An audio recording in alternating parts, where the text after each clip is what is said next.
దేవునికి స్తోత్రం. మీ అందరికీ వందనాలు. ఈరోజు యేసు ప్రభు యొక్క మరి ఒక మాట నేర్చుకుందాం. మత్తయి సువార్త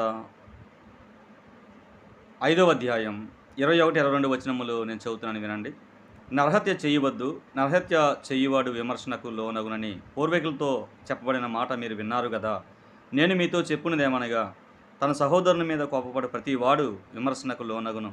తన సహోదరుని చూచి వ్యర్థుడా అని చెప్పువాడు మహాసభకు లోనగును. ద్రోహి అని చెప్పువాడు నరకాగ్నికి లోనగును. యేసు ప్రభు వారు ఇక్కడ నరహత్య చేయకూడదని క్లియర్గా చెప్తా ఉన్నారు. మోషే ధర్మశాస్త్రంలో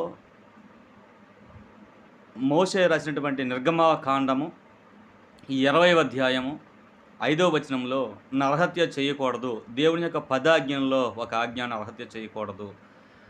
నరహత్య చేస్తే మరి దేవుడు కోపగించుకుంటాడు. అంతేకాదు,